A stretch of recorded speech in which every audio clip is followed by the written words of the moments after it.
अस्सलाम वालेकुम, आप देख रहे हैं अलग खबर। मैं हूं अली सरवर।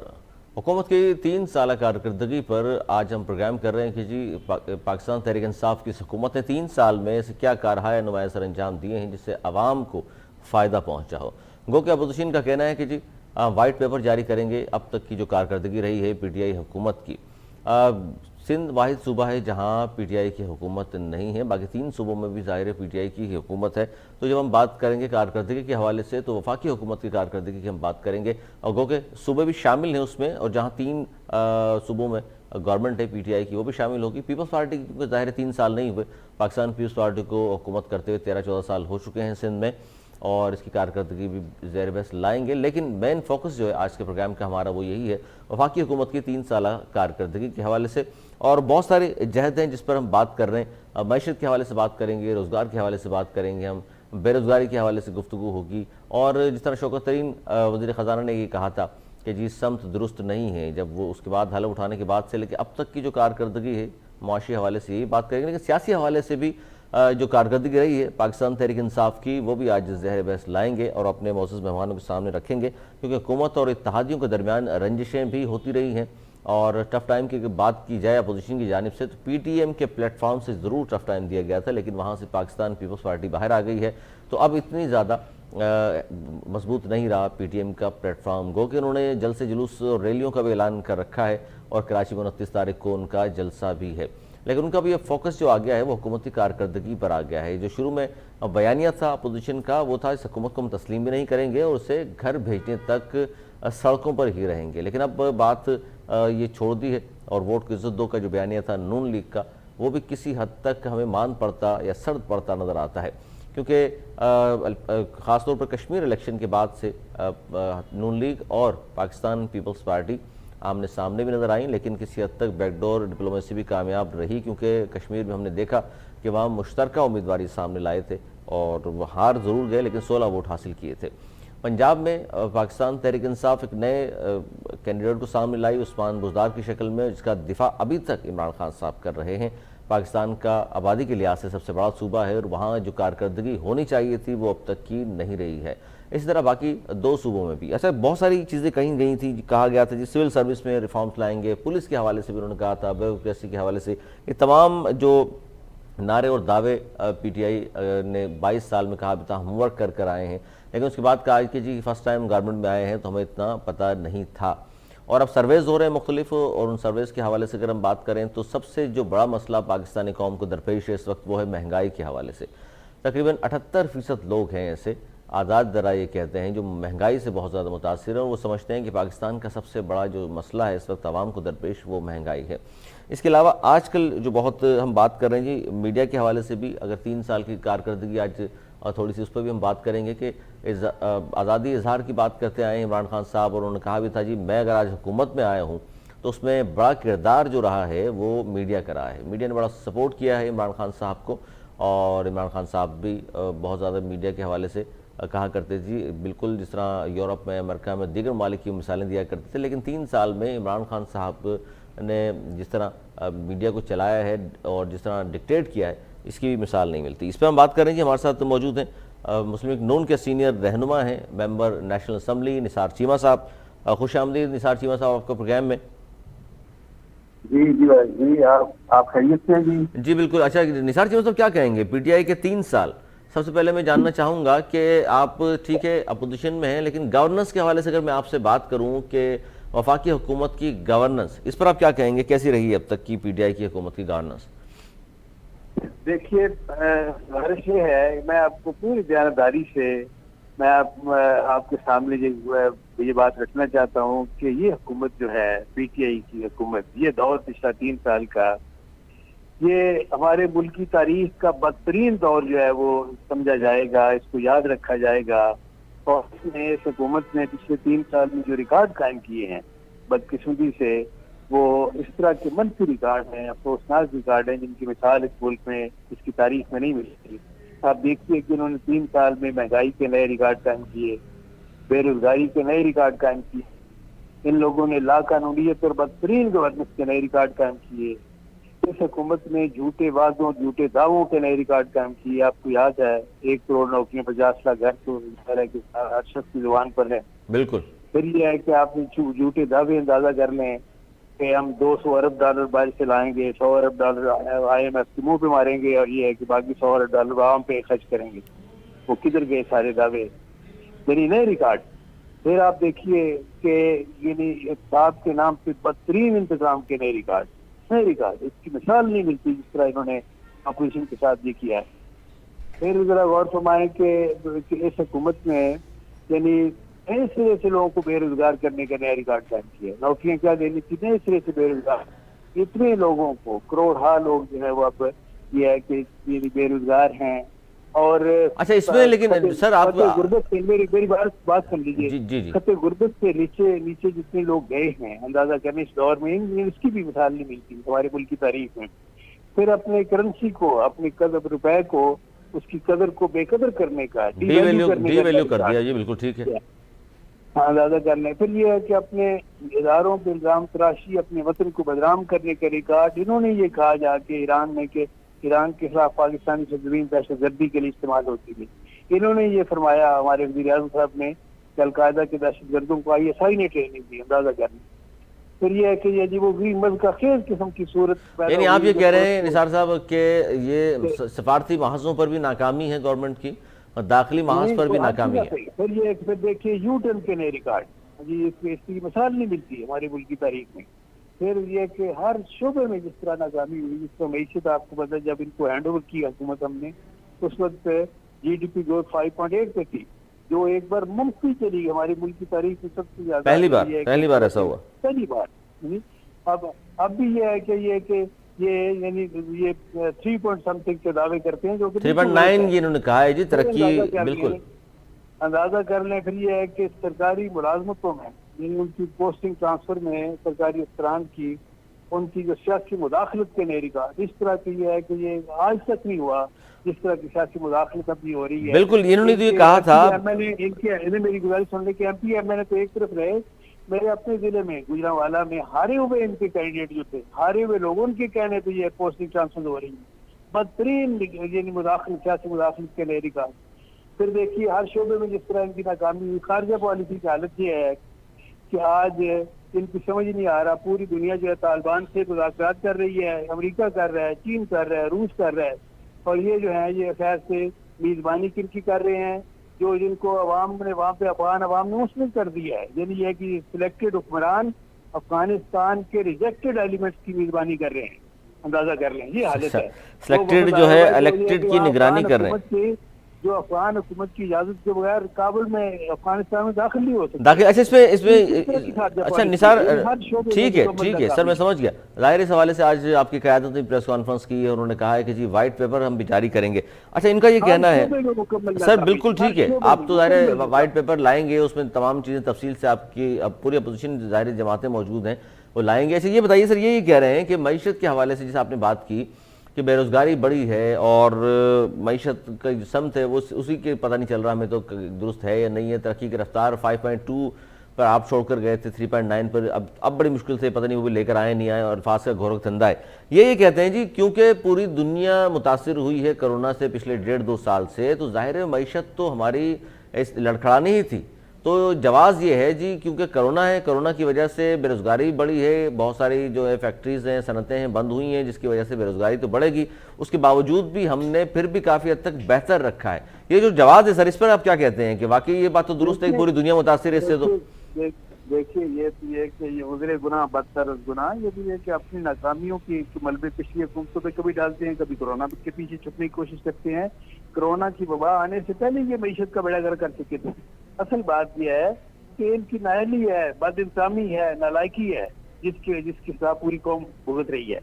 असल बात जो है वो ये है कि इस तरह के नालायक हुक्मरान, इस तरह के नाअहल हुक्मरान इस मुल्क को कभी नहीं मिले। देखिए ये है कि ये याह्या खान के बाद इसके दौर में ये मुल्क बदकिस्मत की दौलत हो गया।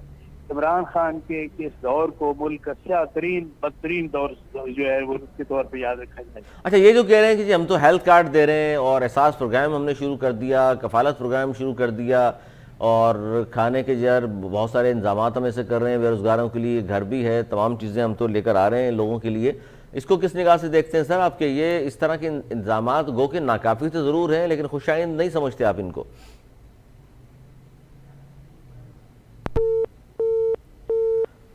अच्छा जी, निसार चीमा साहब MNA हैं मुस्लिम लीग नून के, वो गुफ्तगू कर रहे हैं और ये कह रहे हैं कि जनाब PTI का बदतरीन दौर है, अब तक की जो कारकर्दगी रही है 3 साल की, वो उसके हवाले से ज़ाहिर इनकी गवर्नमेंट भी थी, अभी उन्होंने कहा है, प्रेस कॉन्फ्रेंस की थी आज, और वाइट पेपर वो जारी करेंगे। वो कह रहे हैं जी देख लीजिए, आटा चीनी दाल तमाम चीज़ें महंगी कर दी हैं, पेट्रोल, गैस, बिजली, डॉलर के रेट कहाँ से कहाँ चले गए, तमाम तो वो हकाइक हैं जो बयान कर रहे थे। इससे तो ज़ाहिर है, जैसे मैंने भी आपसे गुजारिश की अपने इंट्रो में, कि आज अगर सबसे बड़ा मसला जो दरपेश है आवाम को, वो है महंगाई का। 78% लोगों ने सबसे बड़ा मसला जो पाकिस्तान का करार दिया है वो महंगाई है, जिससे बहुत ज़्यादा लोग मुतासिर हुए हैं। खान साहब से जब भी इस हवाले से बात होती है मीडिया के सामने, बहुत सारे खताबात हमने भी सुने, मीडिया से गुफ्तगू भी उनकी सुनते रहते हैं, और उनके बयान जो सामने आते हैं वो ये कहते हैं जी महंगाई मसला ज़रूर है, लेकिन किसी हद तक हम काबू पा चुके हैं और बहुत जल्द मुकम्मल तौर पर महंगाई पे कंट्रोल हम हासिल कर लेंगे। लेकिन दूसरी तरफ हम भी देखते हैं, इस गवर्नमेंट के होते हुए 3 शुगर क्राइसिस जो हैं आए, 2 आटे के क्राइसिस को सामना करना पड़ा। अच्छा, जिनको माफियाज खान साहब कहते हैं वो भी इसी मुल्क में मौजूद हैं, जिनका ताल्लुक इन्हीं की पार्टी से, पाकिस्तान तहरीक इंसाफ, उनके खिलाफ अगर हम बोलते हैं जी कार्रवाई क्यों नहीं होती, तो कहा जाता है जी बिल्कुल नैब में केसेस हैं उनके। अच्छा, नैब में केसेस जरदारी साहब के भी हैं, शहबाज शरीफ साहब के भी। अगर ये पैमाना है आपके नज़दीक किसी भी करप्ट आदमी के होने का कि जी उसके केसेस अगर नैब में है, तो एंटी करप्शन में है, तो उसको आप कहेंगे कि जी ये करप्ट आदमी है, तो आपके तो काबीना के तकरीबन 70% लोगों के ऊपर केसेस हैं, नैब के भी हैं और FIA के केसेस भी हैं, जहाँ तलबी होती है। गो के केसेस आगे नहीं बढ़ते उनके, लेकिन केसेस तो मौजूद हैं। तो खान साहब आपके ऊपर खुद बहुत बड़ा एक स्कैंडल मौजूद है, और ख़ास तौर पर उनकी पार्टी के हवाले से तो बहुत ही अहम केस चल रहा है इलेक्शन कमीशन में, और बहुत जल्द उसका नतीजा भी सामने आने वाला है।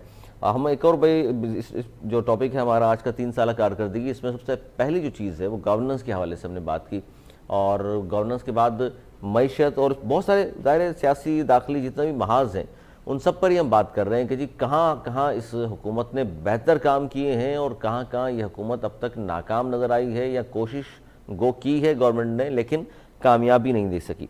अच्छा, मैंने एक और बात की आपके सामने, राशिद खिलजी साहब जी MQM के सीनियर रहनुमा हैं, मेंबर हैं सूबाई असम्बली, उनसे बात करेंगे क्योंकि MQM पाकिस्तान भी इत्तेहादी है जो वफाकी हुकूमत की, और 2 वजारतें उनके पास मौजूद हैं, जाहिर है वो मुतमईन है तो इसीलिए हुकूमत में अब तक मौजूद है। राशिद खिलजी साहब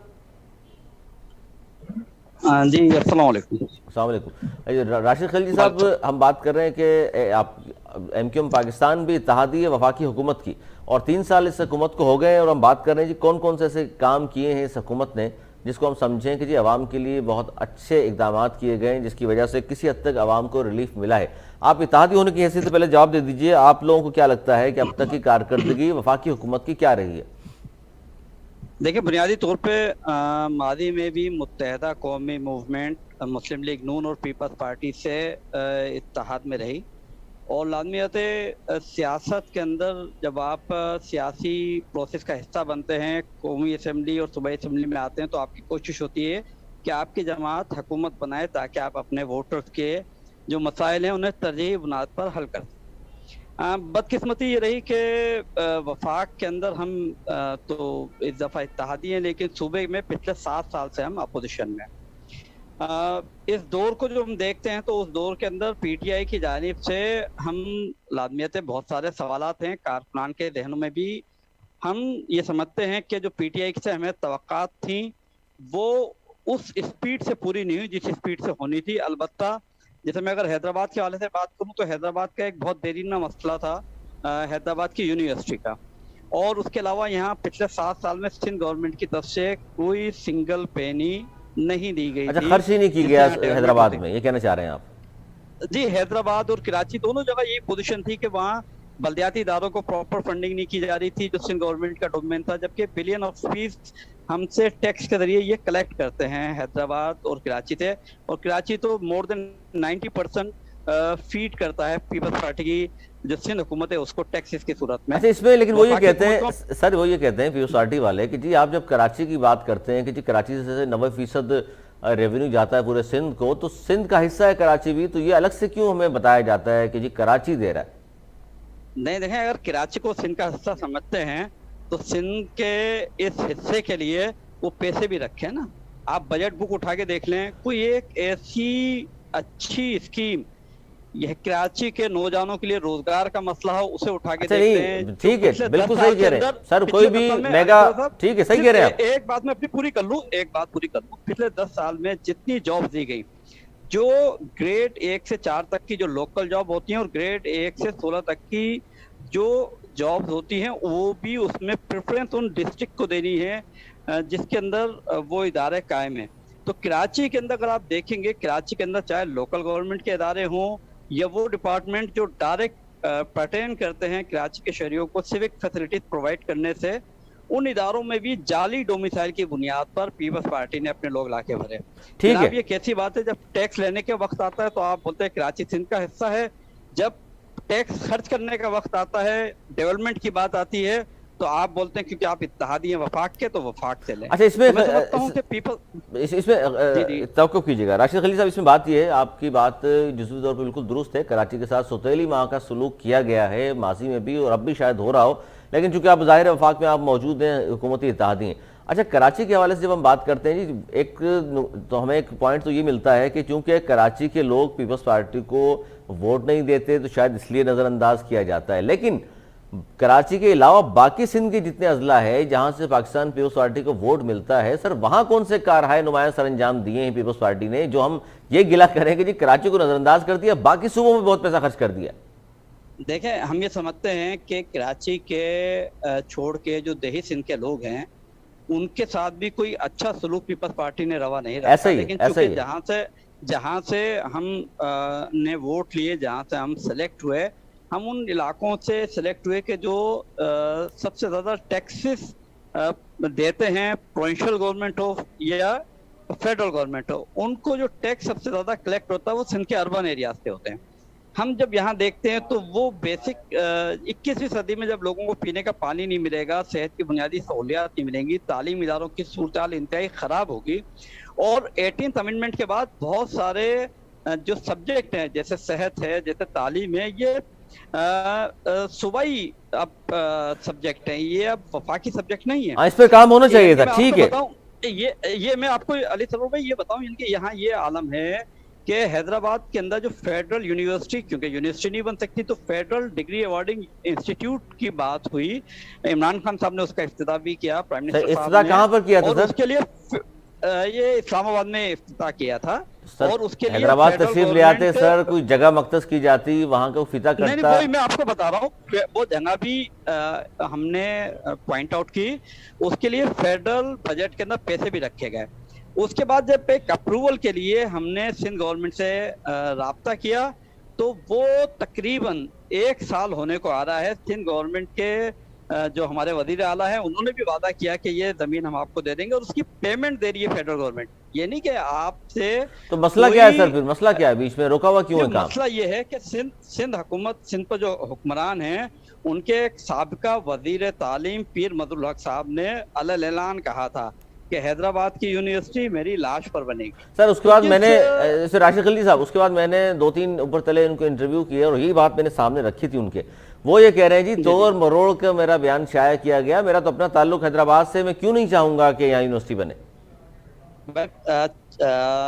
अब चौधरी परवेज अशरफ साहब जो है उस टाइम प्राइम मिनिस्टर थे, गवर्नमेंट कॉलेज काली मुरी, जिसे बाद में हमने ही MKM की जानिब से एक रेगुलेशन के जरिए 100 ईयर्स पूरे होने पे यूनिवर्सिटी का दर्जा दिलवाया, और सिंध गवर्नमेंट ने बड़ी एक मजबूरी के अंदर इसको डिग्री, इसको बाकायदा यूनिवर्सिटी डिक्लेयर किया। और इस यूनिवर्सिटी के अंदर वो मंजर सबने देखा है कि जब परवेज अशरफ साहब ऐलान करने जा रहे थे, पीछे से पीर मदुल हक साहब उठ के गए और उन्होंने बात कही, और उनके कई वीडियो क्लिप हमारे पास हमने देखे हैं, जो सिंधी चैनल में इंटरव्यू देते हैं। उन्होंने कहा कि भाई जनाब, ये जो यूनिवर्सिटीज हैं ये अपने इलाकों में बनाना चाहते हैं, हम ये नहीं चाहते हैं। जनाब, हैदराबाद 40 लाख की आबादी का शहर है। अगर हम अली सरोवर में बताएं, मैं इस शहर की बात करूं मेहरान यूनिवर्सिटी के अंदर 70 से ज्यादा सीटें और लियाकत मेडिकल यूनिवर्सिटी में 35 नशिस्तें हैं हैदराबाद की, जहां हर साल 18,000 तलबा और तालबात पास आउट होते हैं। सर तौक़ुफ़ कीजिएगा, सिंध छोटा यूनिवर्सिटी- अच्छा राशिद साहब थोड़ा तौक़ुफ़ कीजिए, छोटा सा ब्रेक ले लूँ, ब्रेक के बाद फिर यहीं से आगाज़ करेंगे। जो आप बात कर रहे हैं सिंध दुश्मनी के हवाले से या हैदराबाद की बिलखुसूस आपने जिक्र किया, क्योंकि आपका ताल्लुक भी वहाँ से है कि यूनिवर्सिटी की बात वफाक की जानिब से तो आ गई, लेकिन अब भी ये सारा प्रोसेस जो रोका हुआ वज़ीर आला सिंध ने, इस पर हम बात करेंगे नाज़रीन छोटे से ब्रेक के बाद। और ये जो पीटीआई की कारकर्दगी हम बयान कर रहे हैं, इस पर भी इनसे राय लेंगे कि इनके भी पास भी 2 वजारतें तो मौजूद हैं, क्या वहाँ ये मुतमईन हैं? अगर मुतमईन हैं तो ज़ाहिर मज़ीद चलते रहेंगे साथ में, अगर मुतमईन नहीं है तो फिर अभी तक छोड़ करके बाहर क्यों नहीं आ गए? इस पर भी बात करेंगे। इस ब्रेक के बाद कहीं भी जाइएगा, देखते रहिए अल खबर।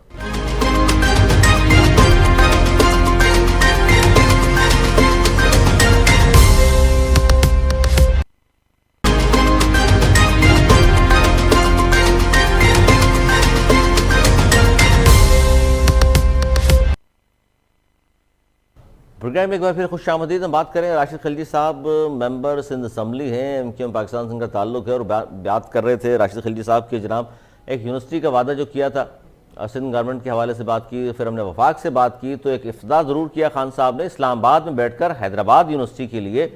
और इसी पर हम बात कर रहे हैं कि जी सिंध गवर्नमेंट रुकावट बनी हुई है। वो कहते हैं जी 1 साल हो गया हमें, वज़ीर आला सिंध ने वादा भी किया था, ज़मीन के हवाले से हम पेमेंट देने को भी तैयार हैं, लेकिन उसके बावजूद भी ये इसको हम क्या समझें? एमक्यूएम की दुश्मनी है, हैदराबाद दुश्मनी कहें, इसे तालीम दुश्मनी कहें? राशिद खिलजी साहब क्या कहेंगे इसको आप? ये तालीम दुश्मनी है और तालीम दुश्मनी है, बल्कि ये देखें हैदराबाद के अंदर एक तवील अरसे से पंचायती कामों की हो रही है। कुछ अर्से पहले वफाकी बजट की जब तैयारी हो रही थी तो कुछ स्कीमें हमने उस हवाले से सेलेक्ट की। हैदराबाद के अंदर फरहमी आप और का जो इदारा है सेवरेज और फरहमी आप का वासा, उससे वो स्कीमें बनवाई। हैदराबाद के अंदर एक इलाका है लतीफ़ा 2 नंबर, एक इलाका है हार्ली रोड, जहाँ अमूमन जब बारिशें होती है तो कई फुट पानी खड़ा हो जाता है। जो सिस्टम डाला गया था वो उसे क्योंकि मेंटेन नहीं किया गया, जिला हुकूमत खत्म होने के बाद उसके ऊपर उस अंदाज से वर्कअप नहीं किया गया, तो वहाँ पानी खड़ा हो जाता है। तो हमने उसको मद्देनजर रखकर कुछ स्कीमें सेलेक्ट कराई, लेकिन उसके अंदर एक हिच ये थी कि उसकी जो एनओसी थी वो सिंध हुकूमत के महकमा बल्दियात को देना था। वजीर बल्दियात से भी हमने दरख्वास्त की, वजीर बल्दियात के साथ साथ हमने सेक्रेटरी लोकल गवर्नमेंट के पास वो स्कीम लेके गए। लतीफाबाद और मेरा ताल्लुक हैदराबाद सिटी से, लतीफाबाद के जो हमारे एमपी है नदीम सिद्दीकी भाई, हमने जाके वो स्कीमें उनको दी।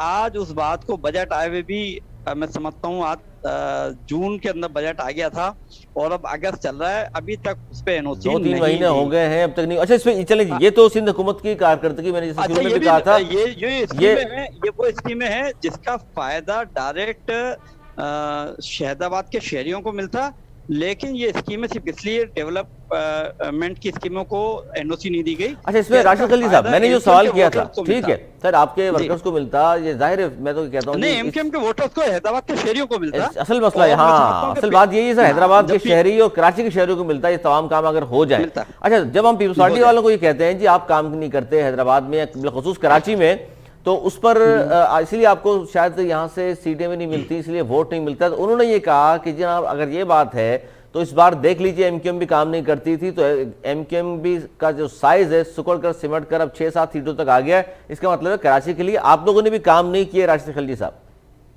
देखिए, बुनियादी तौर के ऊपर इस इलेक्शन के नताइज के ऊपर बहुत सारी बात हो सकती है, उसके लिए एक अलग प्रोग्राम रखेंगे तो उसके अंदर भी हम वो तो बात कर लेंगे। तमाम जो हार जाते हैं ये कहते हैं ना, वो तो हम इसलिए हार गए जनाब, धांधली हो गई। बुनियादी नहीं, धांधली के साथ साथ हल्का बंदियों का भी एक फैक्टर था, फिर हमारे कुछ सियासी तौर के ऊपर हमें कुछ मसाइल थे, लाजमी तो उन तमाम तर सूरत हाल के बावजूद जितने, यानी अब अगर इंतखाबात होते हैं राशिद खिलजी साहब तो इसका मतलब है कि एमक्यूएम दोबारा पहले की तरह ही सामने आएगी और इतनी सीटें हासिल कर लेगी, ये कहना चाह रहे हैं आप? इंशाअल्लाह ताला हमें उम्मीद है, हम पब्लिक में जा रहे हैं, पब्लिक से हमारा राब्ता है और उसके अंदर लाजमी कुछ मसाइल जरूर है, लेकिन वफाकी हुकूमत से अच्छा दो तीन बातें राशिद खिलजी साहब। अच्छा ये जो फंड मिल रहे हैं उससे शहरों में हमने डेवलपमेंट के काम शुरू कराए हैं। ठीक है जी, आपके नुमाइंदे ये हैं, ठीक है आपके नुमाइंदे आवाम में हैं, आप ये बताना चाह रहे हैं। सही बताइए, वफाकी हुकूमत की मैं कारकर्दगी अगर आपसे पूछूं 3 साल कारकर्दगी, नून लीग, पीपल्स पार्टी और बाकी जो अपोजिशन जमातें हैं वो तो ये कहती हैं जी सिफर रही है, ना गवर्नेंस है, ना आटा चीनी दाल को कीमतें कम हुई हैं, ना रोजगार लोगों को मिला है, खते गुर्बत की नीचे लोग धकेल दिए गए हैं। इन तमाम बातों से आप भी मुत्तफिक हैं या आप समझते हैं कि नहीं यार कारकर्दगी बेहतर रही है? देखें, बुनियादी तौर पे ये बात तो दुरुस्त है कि महंगाई बढ़ी है, उसके बहुत सारे अवामिल हैं। उसमें एक बहुत बड़ा कोविड का भी एक फैक्टर है जिसकी बिना के ऊपर पूरी दुनिया के अंदर इस टाइम एक क्राइसिस है। लेकिन मैं समझता हूँ कुछ इश्यूज हैं जिन्हें कवर किया जा सकता था, लेकिन वो जो बड़ी बड़ी कार्टेल हैं, वो जो माफियाज हैं, चाहे शुगर माफिया हो, घी माफिया हो, सर उन सबका ताल्लुक भी पीटीआई से नहीं, कुछ लोगों का ताल्लुक पीटीआई से। वो देखें, मैं समझता हूँ कि ये कार्टेल जब पीएमएलएन की हुकूमत आती है, पीएमएलएन में चले जाते हैं, जब हुकूमत आती है पीपल्स पार्टी की, वो पीपल्स पार्टी में चले जाते हैं। ये बुनियादी तौर के ऊपर सिवाय एमकेएम के कि जिसने एक तब्दीली लाई, और एमकेएम ने रोज़ अव्वल से सिर्फ ऐसे लोगों को अवाम के दरमियान से उठा के ऐवानों में भेजा जो हकीकी अवामी मसाइल को उजागर करते हैं। ये तो जाहिर आपके बानियों कायद के दौर की बात है ना सर। अच्छा ये बताइए कि सर ये जब हम बात करते हैं कि जनाब 2 आपके पास वजारतें मौजूद हैं, जितने अरकान सूबाई और कौमी असेंबली हैं, करीम बख्श गबोल साहब, अच्छा करीम बख्श गबोल साहब सर आप जिनके इत्तेहादी हैं वो भी हमारे साथ मौजूद हैं। करीम बख्श गबोल पीटीआई के सीनियर रहनुमा भी हैं, मेंबर हैं सिंध असम्बली के। करीम बख्श गबोल साहब, अच्छा ये क्या कहेंगे इस पर आपके, जब मैं ये कहता हूं कि 2 वजारतें आप लोगों के पास मौजूद हैं, उन वजारतों के तहत कितना फैसिलिटेट कर सके आप अपने कारकुनान को? देख, कारकुनान के साथ की बात तो होती है, लेकिन एमकेएम के पास जो 2 वजारतें हैं जिसके अंदर जो हमारे पास पीटीसीएल, जिसके अंदर अमीनुल हक आईटी मिनिस्टर हैं जी, आईटी मिनिस्टर हैं अमीनुल हक साहब, उसके अलावा फरूक नसीम साहब की बात कर रहा हूं मैं।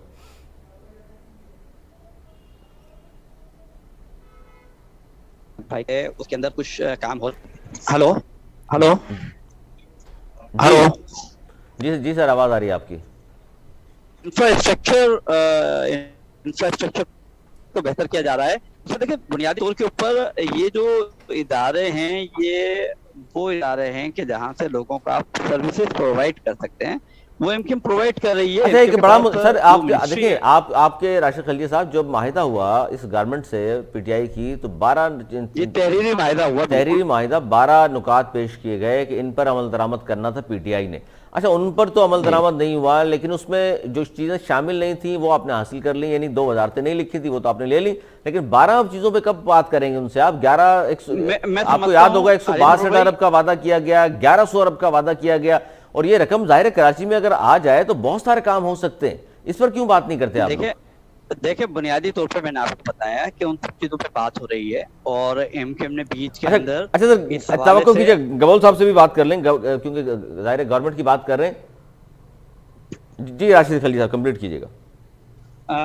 बुनियादी तौर के ऊपर जो मसाइल हैं वो बहुत हैं, और उन मसाइल को हल करने के लिए हमने वफाकी हुकूमत से भी माहिदा इसीलिए किया था, लेकिन उस माहिदे के बावजूद जो है जब हमने देखा कि उस पर अमल दरामद नहीं हो रही, तो हमने उस अमल दरामद के हवाले से एक फैसला किया था। वजारतें हमने छोड़ दी, वजारतें एमकेएम के लिए मसला नहीं रही।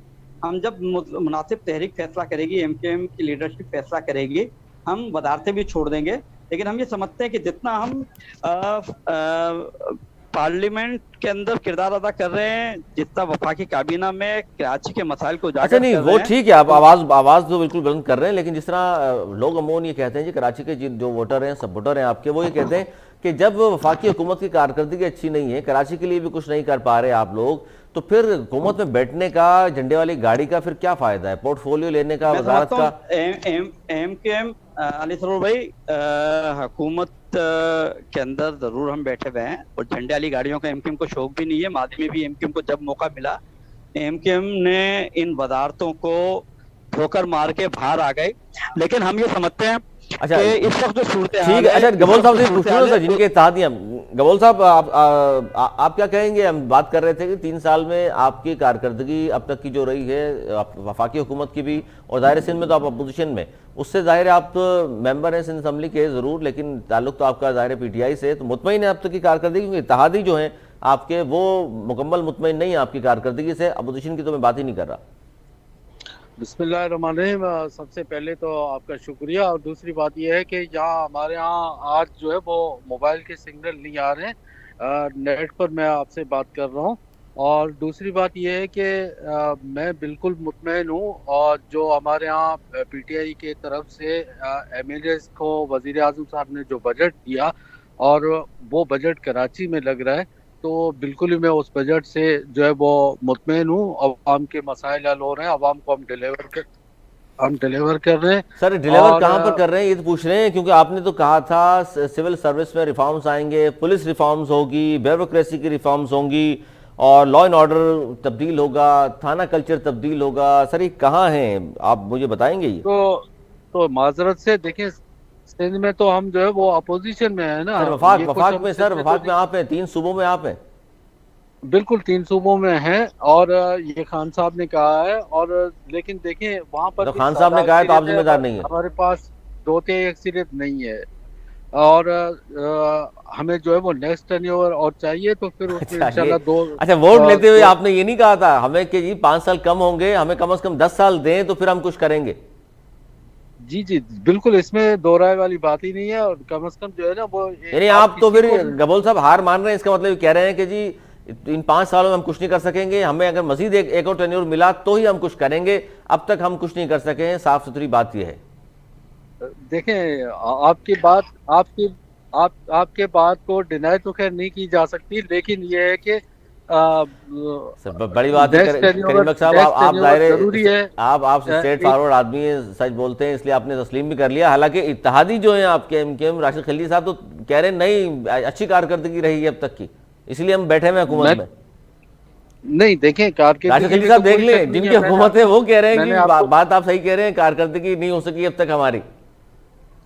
नहीं, खलीली साहब अब देख कारकर्दगी में लीजिए, देखें बहुत आप सारे आप इश्यूज वजारतें, हैं। फिर आप कह रहे हैं वजारतों को शौक नहीं है, ये नहीं वजारतों की वजह से ही बैठे हुए हैं बात आप। तो अली नहीं सरूर नहीं भाई, नहीं, आप बात ऐसी को बात ट्विस्ट नहीं कर है। रहे हैं। अब मैंने ये नहीं कहा कि बहुत सारे इश्यूज है, गवर्नेंस के इम्प्रूव करने की जरूरत है।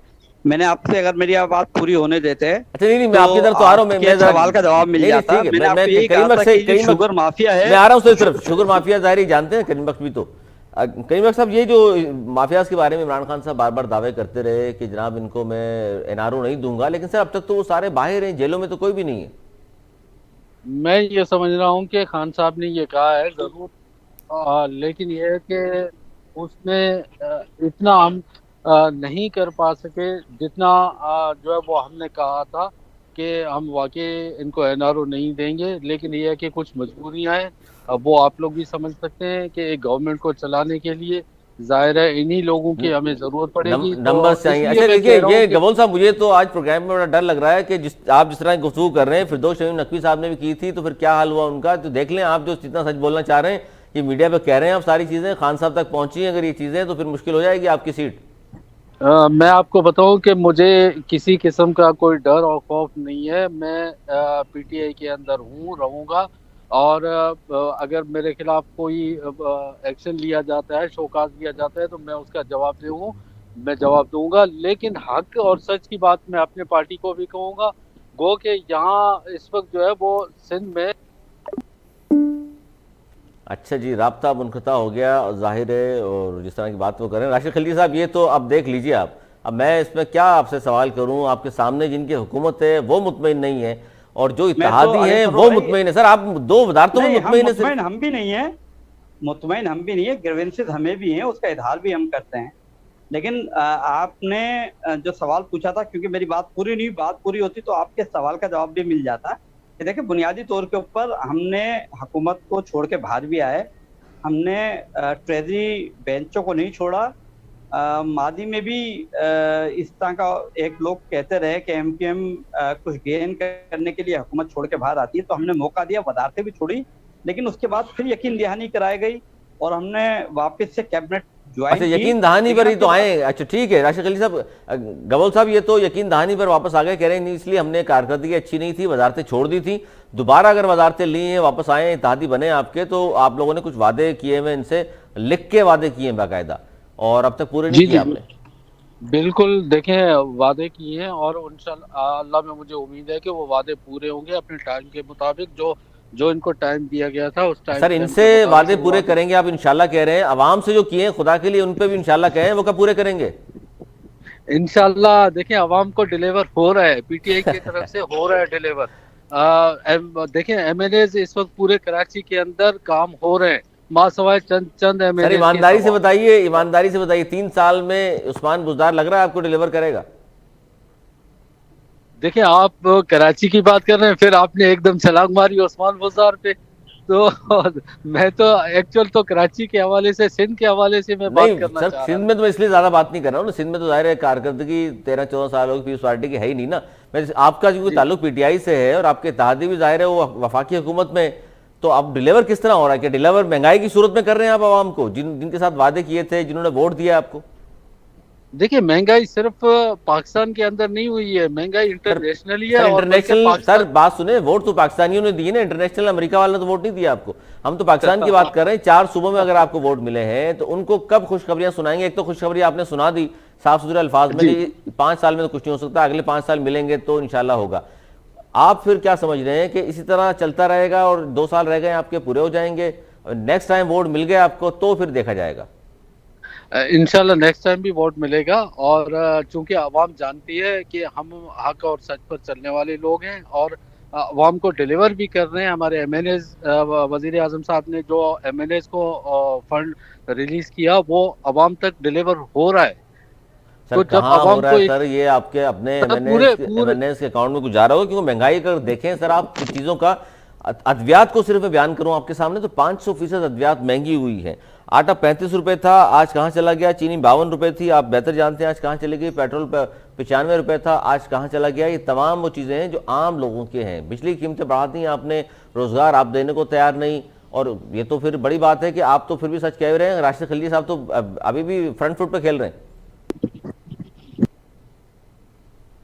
सेकेंड टर्न जो है वो हमें चाहिए, तभी जो है ये सारे इश्यूज रिलीज हो जाएंगे, अदरवाइज मुश्किल हो जाएगा। मैं तो रियल बात कर रहा हूँ, चाहे वो मेरी पार्टी वाले लोग सुने, चाहे आम आवाम सुने। देखें जब तक कि आप एक गवर्नमेंट को इतना बड़ा टाइम नहीं देंगे, तब तक जो है वो 5 सालों के अंदर भाई हम जन्नत तो नहीं बना सकते पाकिस्तान को ना। जितना हो सकता था हमने किया। सर जन्नत मजीद नहीं जो बना है सकते, गवर्नेंस तो बेहतर हो सकती थी। आपके सामने ला तादाद इस तरह के वाकयात हुए हैं करीम बख्श गबोल साहब, रोजाना इस पर हम बात कर रहे हैं। वो मीनार पाकिस्तान वाला वाकया हो, वो नूर मुकद्दम का केस हो, वो सिंध में भी हुए हैं, मैं सिर्फ ये नहीं बात कर रहा।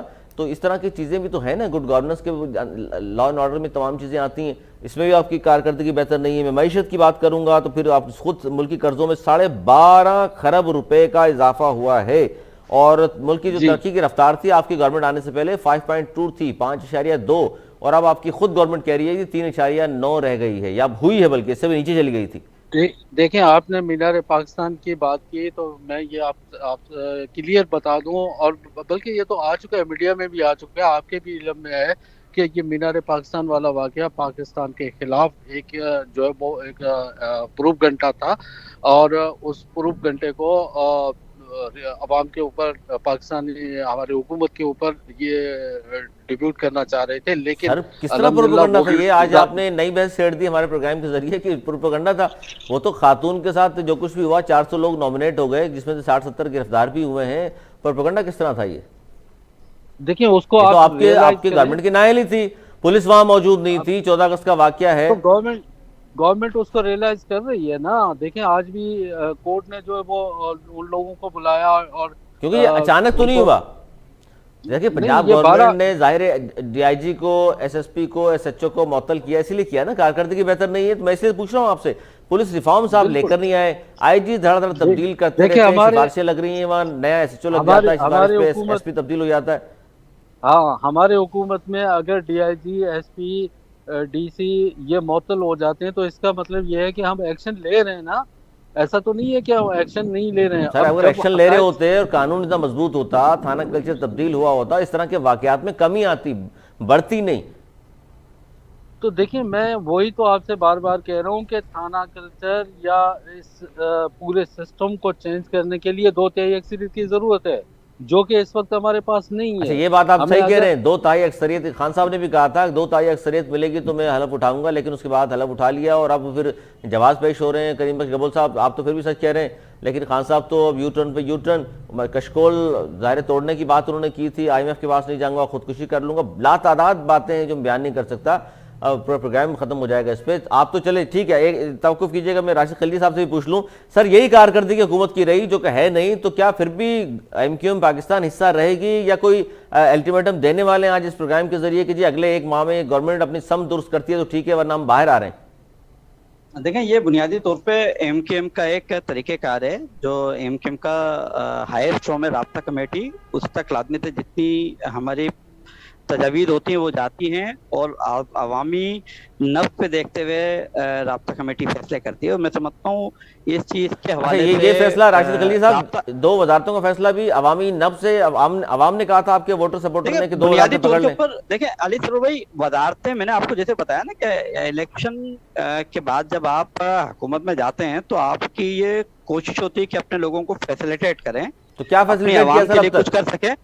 देखें, फैसिलिटेशन के हवाले से मैं बताऊं कि देखें इस तरह तो बताना बहुत मुश्किल होगा, जाहिर है कि खुफिया कल्स जिस तरह काम के किए। जिस तरह अच्छा जिस तरह अच्छा के- राशिद खलील साहब, ये सबसे बड़ा एक मुतालबा मैं आपके कारकुनान के हवाले से बताऊं, वो ये कहते थे कि जी कम से कम हमें दोबारा सेक्टर यूनिट खोलने की परमिशन दी जाए, वो क्यों नहीं खोलने दे रहे आपको?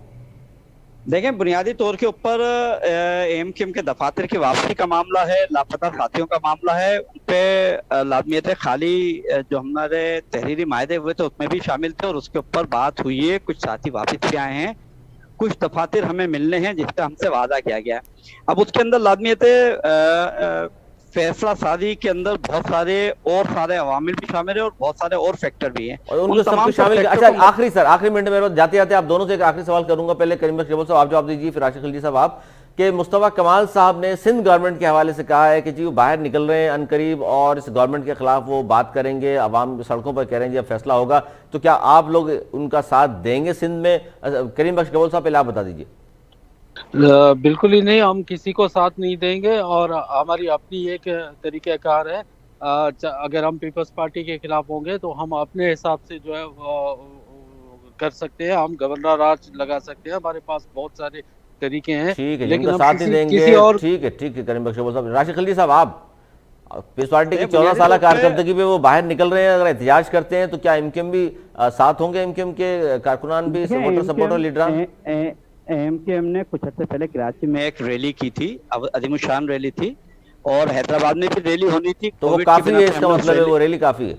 हाँ, नहीं वो रैली, उसके अलावा हमने एहतजाज भी किए हैं। हमने पार्लियामेंट के सामने भी बिजली का इशू था कि इलेक्ट्रिक और हेस्को के मसाइल थे, उस पर हमने उसमें भी आपने बात सामने- की है। ठीक है जी, बहुत शुक्रिया राशिद खलील साहब आपका भी, करीम बख्श केबल साहब आपका भी, PTI के सीनियर रहनुमा, और राशिद खलील साहब MQM पाकिस्तान के सीनियर रहनुमा हैं, मेंबर हैं सिंध असम्बली के, आपके सामने बात कर रहे थे। उन्होंने भी कहा कि जिस सिंध हुकूमत के खिलाफ हम रैलियां भी निकाल चुके हैं और फिर भी ज़रूरत पड़ी तो यकीनी तौर पर बाहर आएंगे, जबकि PTI की गवर्नमेंट के 3 साल हैं उसमें करीम बख्श केबल साहब मेंबर सिंध असम्बली और PTI से उनका ताल्लुक, उन्होंने तस्लीम किया बहुत सारी बातों को। वो कहते हैं जी कारकर्दगी हमारी वाकई अच्छी नहीं रही और 5 साल में हो भी नहीं सकती, अगले 5 साल अगर हमें मिलते हैं तो फिर हम डिलीवर कर सकेंगे। ये था हमारा आज का प्रोग्राम। अगले प्रोग्राम तक के लिए अली सरवर और मेरी टीम को दी इजाज़त। मौलाना की बात।